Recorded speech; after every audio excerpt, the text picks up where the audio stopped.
last speaker of the session is Olivier Blanvillain, and he's going to tell us about type-level programming with match types. All right, thank you for the introduction. I'm very excited to give this talk today and to tell you about type-level programming with match types. Oh, there is a bit of echo from the room, I think. So my name is Olivier Blanvillain, and this is joint work with Jonathan Brachthuser, Maxime Kjaer, and Martin Odersky. So match types are a new feature that we introduced in Scala 3, and I will tell you all about them in this talk. I will start directly from an example, and we jump right into the subject with this type over here. So this is a parametric type in Scala, and it pattern matches on its argument over here. So we call X the scrutiny type, and each case here consists of a pattern type and then the right-hand side. So this type here is going to reduce depending on the value of X, and I have some examples over here.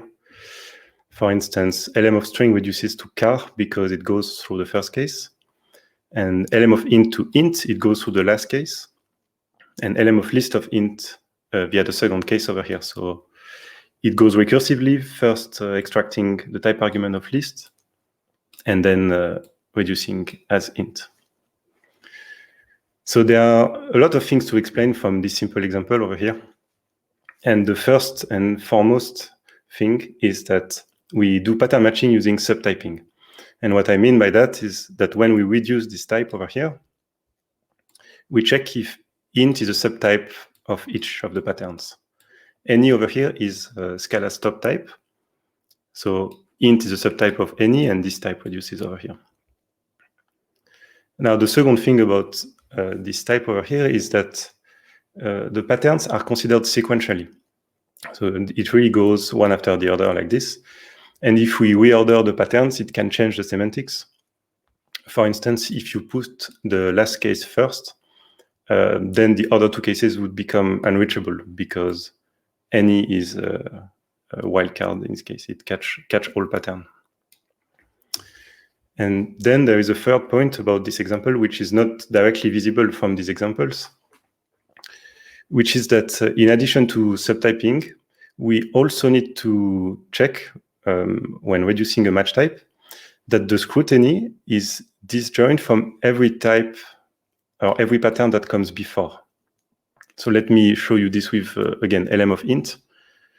To reduce here, we must show that int is a subtype of any, but also show that int is disjoint from list of t and disjoint from string.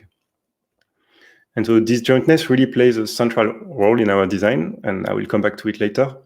But to give you some intuition, the way I think about it is really as the dual of subtyping. So when I think about types, I think of them as a set of values, and subtype is like subset. And so disjointness is really the same meaning on the set side of things. So two types are disjoint if there is no value that belongs to both types. All right. So that's really the surface level explanation of the feature. And to explain the design, I need a second example that I'm going to show you now. It's here. It's a function definition, and it looks very similar to the match type I just showed you. It's actually the exact same. The form is exactly the same. So there are three cases with the same pattern over here. And the right-hand side, these expressions, they have the same type as the type I showed you before in the match type. And when we have a pattern matching like this on the value level, which is exactly like the match type, we can correlate the two. And this is what this little function is doing here. So you can see that the expression over here is typed as the match type that I presented before. And so this one typing rule that is used here in this function is basically what guides the entire design. And I think the design can be explained as a result of this typing rule, because on the term level, these cases are really considered one after the other, so we need to have the same sequentiality at the type level. And in terms of, so to explain this jointness, I can show you how everything breaks if we do without. So let's do a small thought experiment. I will show you what goes wrong. Suppose we only care about subtyping and don't check for disjointness. And then suppose we call this function with any as a type parameter over here and string as a value parameter. So the call would be valid, it will type check because string is a subtype of any. But then the term and type would get out of sync because the term level would reduce via the first case over here. And the type level, if we only check for subtyping, would reduce via the third case. And this is why we absolutely need to check that the scrutiny type is disjoint from the patterns before. So yeah, if I change this example a bit, I can get to an exception in case where the two levels are out of sync. So this is why we need those constraints. All right, so for the remaining of this talk, I want to tell you a bit about our formalization of match types. And I will jump straight to the main figure over here. So this is what the syntax looks like. But maybe before I dive in, I give you a bit of context on what we were trying to do with this type system.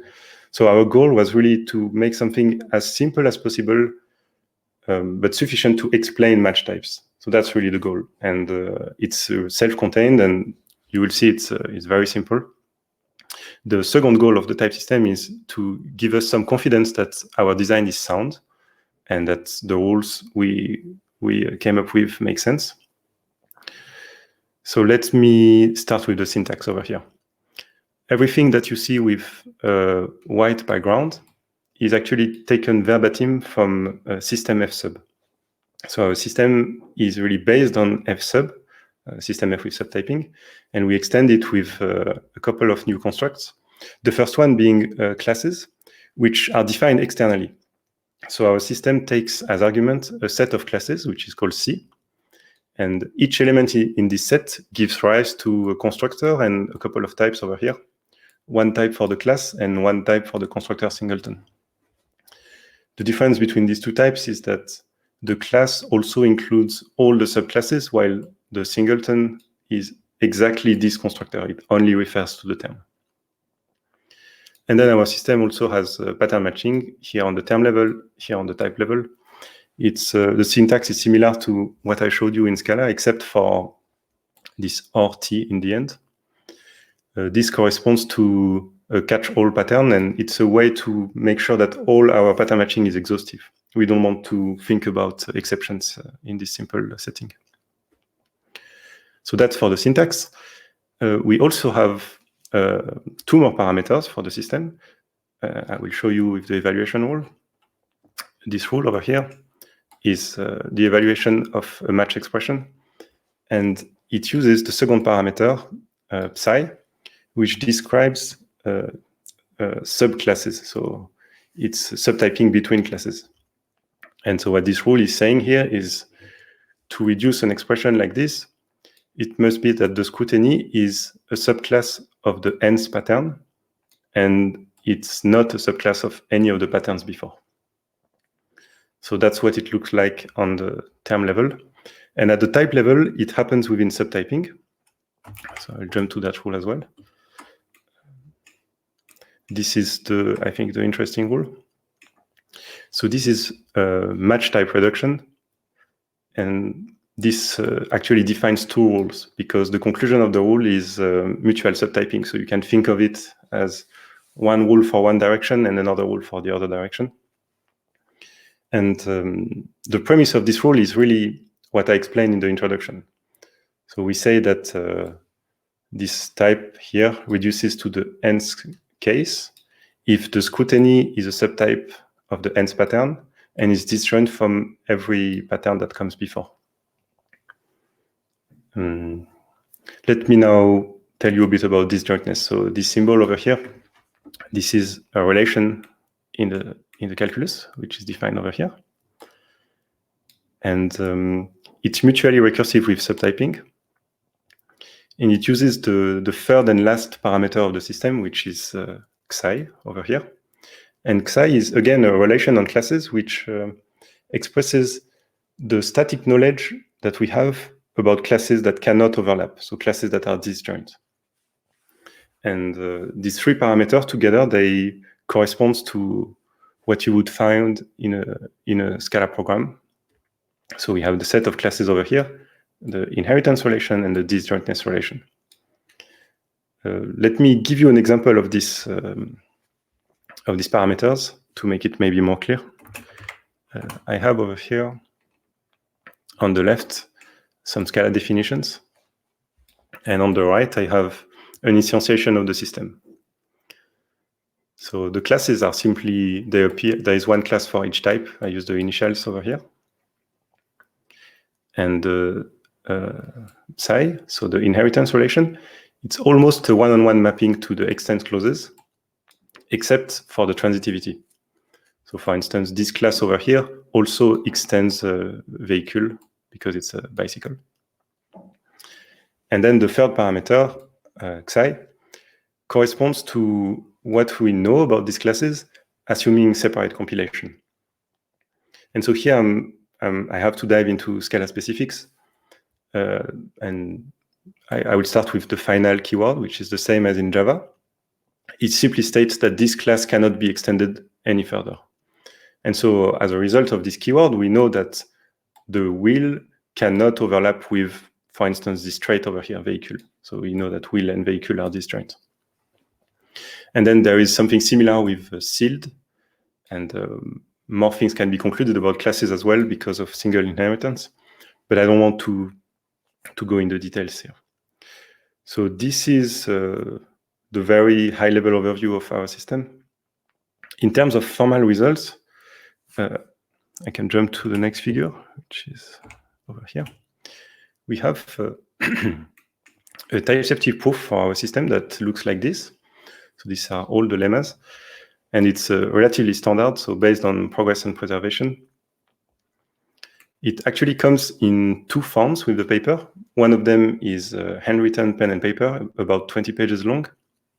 And the other one is a coq mechanization, which is about 6,000 lines of code. And so these two proofs were developed independently, and it's very nice, I think, to have both versions. It gives us a high level of confidence that what we are doing here makes sense. I think one of the insights from this proof comes from this lemma over here, which states that disjointness and subtyping must be exclusive. And this means that for every pair of type, they cannot be both subtype and disjoint. So from a set theoretic standpoint, this is very, very obvious, but it's nice to see it appear in the proof as such.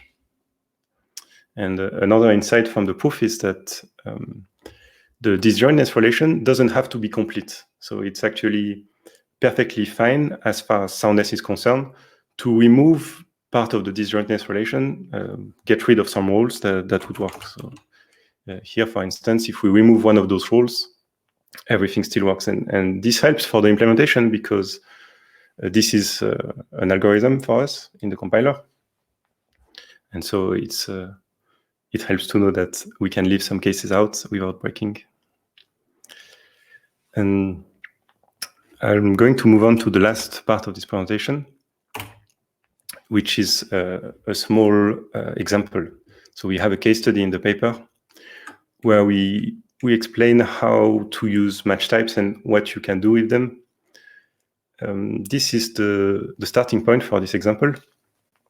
So this is some Python code here, which does multi-array, multi-dimensional array manipulation. So this code is broken. It has a small bug over here. These indices are off by 1. And obviously in Python, you can detect that at runtime. But with match types, we can improve on that and detect it at compile time. So from a very high level standpoint, what I mean is we can make a DSL in Scala that will look exactly like this.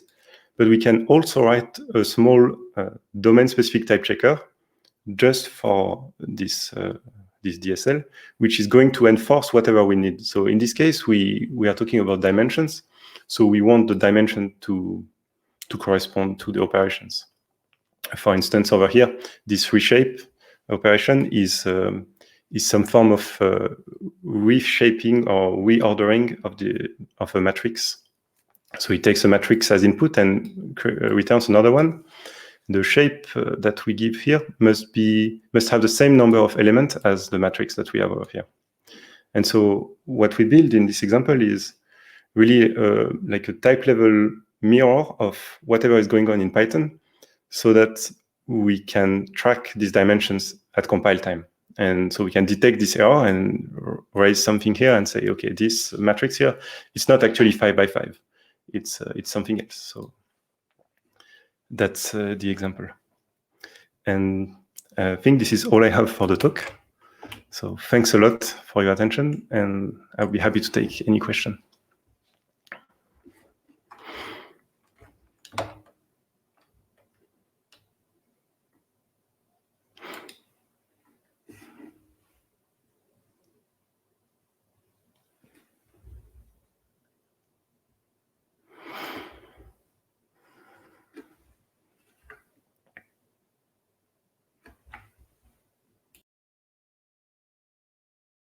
Question. Oh, no.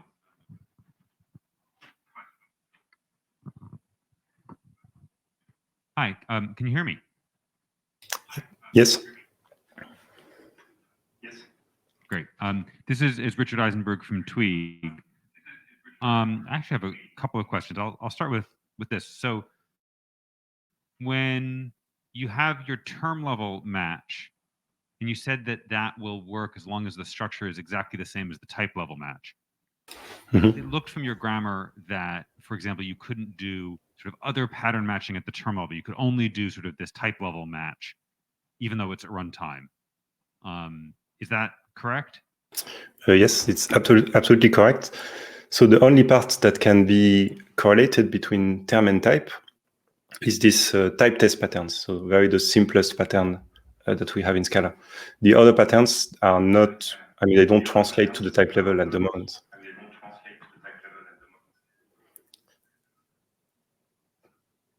Okay, thanks. And then the follow-up question is, does the information sort of propagate to the right-hand sides of the match? So if you have sort of a one match and then you have another match inside, does the type system sort of remember that, you know, oh, in this case, we already know that X has to be a list of things, so it can't say, you know, match a string later on?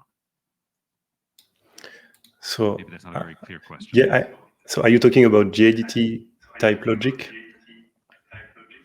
Well, I'm trying to figure out if this behavior sort of includes that kind of GADT type logic, or if it's just really sort of one level and it's local to one pattern match. Mm-hmm. So we can do nesting, but I don't think we have the same power as we have in GADT. It's really like a syntactic matching between the two. And so maybe something I can add about this is that the point of this correlation between term and type level is really just to explain the design. It's not the main point.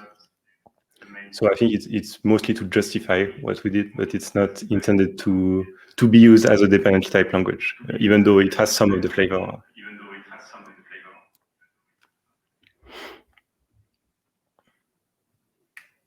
Okay, we have another question from the audience. Hi, Andrew Myers from Cornell. So this seemed pretty neat. One thing I was noticing was that you have this kind of sequential matching semantics, and I was curious, which, you know, is a little less declarative than one might like. So I was wondering, could you define define your matching so that it works the way I don't know, like Java method overloading works, where if you get the best match and there has to be a unique best match? I think so. The way it is now, it's really sequential. But if your cases are disjoint, you should get the same results because it's going to go by one and pick the one that matches.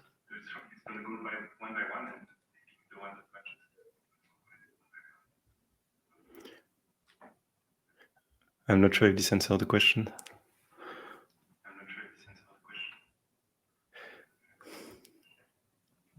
Okay, maybe we'll switch to an online question now. So the first one is, type checking may not terminate due to recursive type definition. Is it possible to find a fragment of programs, but at the meantime being useful, that enforces type checking to terminate? Yes, that would be possible. So it's really not what we do, but it's very possible, yes. I think you need some additional layer of, let's say, theorem proving on top to make that happen. But what we found in practice is that it's really not an issue to have non-termination because we can just time out essentially, and this is really fine as far as the compiler is concerned.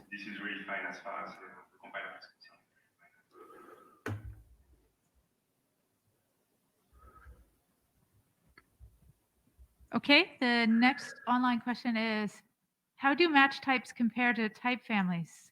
I assume in Haskell. I think that one difference is the significance of the branch ordering. So I think in Haskell, they come in two flavors. There are open and closed type families. So the open type families are very different because they are not ordered, and the closed type families are very similar to match types. The main difference is that we work with subtyping. But if you look at what's actually going on, it's very similar in that the way closed type family work is there is also some form of disjointness between pattern and scrutiny. It's a bit different because it doesn't work in this subtype disjoint setting, but there is some overlap at least.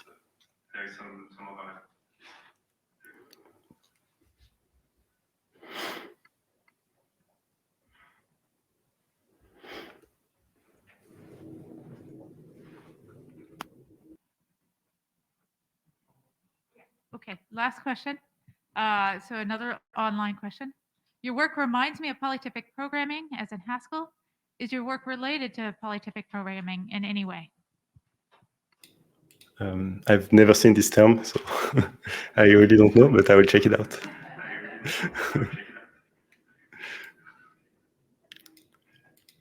Okay. Okay, so that's it for this session. So let's thank our speaker again, and we have a quick